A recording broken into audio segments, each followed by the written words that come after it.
આજે શનિવાર અને શનિવારે મેઘરાજા બેફામ વરસી રહ્યા છે. એવું કહેવાય છે કે શનિવારે જે વરસાદ ચાલુ થાય એ બીજા અઠવાડિયાના શનિવાર સુધી પડ્યા જ કરે. એટલે કે મેઘરાજાની મહેર સળંગ એક સપ્તાહ સુધી પડશે. આમ જોવા જઈએ તો વરસાદ બહુ જ મહત્વનો છે, કારણ કે વરસાદ ન હોય, નથી આવતો ત્યારે પૂર કરતા પણ દુકાળની પરિસ્થિતિ વધારે હેરાન કરતી હોય છે. પરંતુ અમને ચિંતા કોર્પોરેશનની છે. જી હા, અમને ચિંતા કોર્પોરેશનની છે, કારણ કે કોર્પોરેશન આ વરસાદને કેવી રીતે મેનેજ કરશે. સવારથી જ વરસાદ પડી રહ્યો છે, ધીમી ધારે વરસાદ પડી રહ્યો છે, અને આખા વડોદરામાં વરસાદ પડી રહ્યો છે. અને આ જે વરસાદ પડી રહ્યો છે તેને કંટ્રોલ કરવો શક્ય જ નથી, કારણ કે એ તો વરસાદ છે, મેઘરાજા છે. મેઘરાજાને કોણ કંટ્રોલ કરી શકે? કોઈ નહીં. પરંતુ મહત્વની વસ્તુ એ છે કે આને આ રીતે જો વરસાદ ચાલુ રહ્યો તો 3 કલાકની અંદર ફરી પાછું વડોદરા જળબંબાકાર થઈ જશે. જી હા, 3 કલાકમાં વડોદરા જળબંબાકાર થઈ જશે, એ હકીકત છે. અને વડોદરા જળબંબાકાર થશે એટલું જ નહીં, પરંતુ ફરી એકવાર વડોદરામાં ચારે કોર પાણી પાણી ને પાણી થઈ પડશે. આ વરસાદ વધશે તેવી હાલ તો હવામાન વિભાગે આગાહી કરી છે, પરંતુ આવનારા સમયમાં કેટલો વધશે, કેટલો નહીં વધે, કેટલા ઇંચ વરસાદ પડશે તે તો મેઘરાજાને જ ખબર. કારણ કે કેટલો ઇંચ વરસાદ પડી શકે છે તેવી આગાહી કરવાનું માપયંત્ર હજી સુધી બન્યું નથી. અને ફરી પાછી શરૂ થશે એ જ ઇંચ, કેટલા ઇંચ વરસાદ પડ્યો એની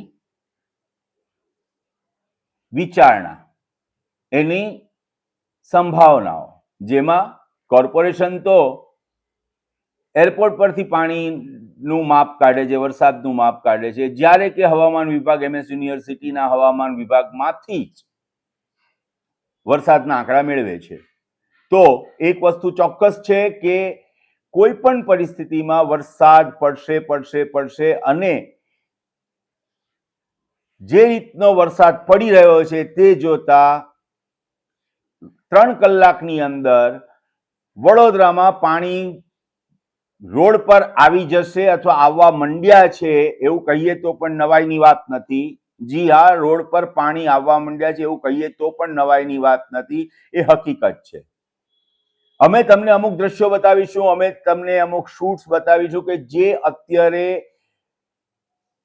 અત્યારની પરિસ્થિતિમાં જે વરસાદ પડી રહ્યો છે તે વરસાદની પરિસ્થિતિમાં ક્યાં ક્યાં કેવો વરસાદ છે એ તમને દેખાશે. પણ ક્યાં સુધી વડોદરાવાસીઓ વરસાદ વધે તો ટેન્શનમાં, વરસાદ ન આવે તો ટેન્શનમાં, ને વરસાદ વધારે પડે તો પાણી ભરાઈ જવાનું ટેન્શન. પ્રી મોન્સૂન કામગીરીમાં સંપૂર્ણપણે ઘોર બેદરકારી રાખવામાં આવી છે. આજે હેમિશાબેન ઠક્કરે એવું પૂછ્યું કે જેઓ એક કોર્પોરેટર છે, તેમણે એવું પૂછ્યું કે પ્રી મોન્સૂન કામગીરી શું કરવામાં આવી છે તે કમિશનર શ્રી જણાવે. મને તો નવાઈ એ વાતની લાગે છે કે પ્રી મોન્સૂન કામગીરી શું કરી છે તે કમિશનર શ્રી જણાવે, પણ આપ શ્રી પણ કોર્પોરેટર છો, આપને તો ખબર હોય છે ને કે આપના વિસ્તારમાં શું કામગીરી કરવામાં આવી છે. અત્યારે તો બાય બાય ચારણી જેવી હાલત છે, એકબીજા પર દોષનો ટોપલો ઢોળવો અને ગમે તેમ કરીને વડોદરાવાસીઓના ગુસ્સાથી બચવું. પરંતુ વડોદરાની રાખ રૈયત હજી પણ ખુલીને બહાર નથી આવી. તેઓ હજી પણ શાંતિથી પોતે થોડો વિરોધ કરીને બહાર આવી રહી છે. અને અત્યારે અમે તમને એક વસ્તુ ક્લિયરલી સમજાવીએ છીએ કે આ અઠવાડિયામાં, આ વીકેન્ડમાં વરસાદ વધવાના પૂરેપૂરા ચાન્સીસ છે. તો વીકેન્ડની મજા વરસાદ સાથે માણવી હોય તો મજા આવશે, પરંતુ ધ્યાન રાખજો, સાવધાન રહેજો, સચેત રહેજો, કારણ કે વરસાદનો કોઈ ભરોસો નથી. કારણ કે અમદાવાદમાં વરસાદ સવારથી પડી રહ્યો છે, સાંબેલાધાર વરસાદ પડી રહ્યો છે અમદાવાદમાં. આવી જ હાલત કંઈક ભરૂચ બાજુ પણ છે, સુરતમાં પણ થોડો ઘણો વરસાદ જોવા મળ્યો છે. અને એ બધા વરસાદની વચ્ચે જ્યારે વડોદરામાં વરસાદનું સવારથી જ આગમન થયું છે, અને ખાસ કરીને બપોર પછી જે વરસાદની ગતિ વધી છે, આ પરિસ્થિતિ વધારે ને વધારે વિકટ બની શકે તેવી છે. હા, ઉપરવાસમાં વરસાદ છે કે નહીં તે હજી જે સત્તાધીશો છે તેઓ શોધી રહ્યા છે. અને જો નહીં હોય તો ડેવડેમમાં કે વિશ્વામિત્રીમાં પાણી નહીં છૂટે. પરંતુ આપને એક વસ્તુ યાદ દેવડાવી દેવી કે વિશ્વામિત્રીની અંદર પાણી લેવાની જે કેપેસિટી છે એ ઓછી થઈ ગઈ છે. જી હા, વિશ્વામિત્રી નદીમાં જે પાણીનો સંગ્રહની કેપેસિટી છે તે ઓછી થઈ ગઈ છે. એટલે કદાચ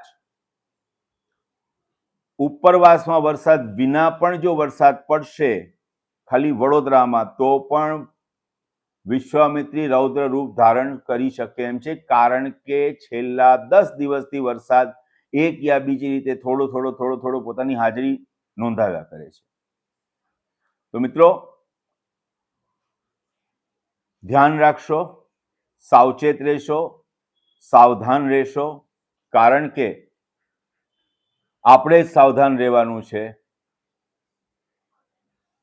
ખાસ કરીને આપ જ્યારે બહાર નીકળતા હો ત્યારે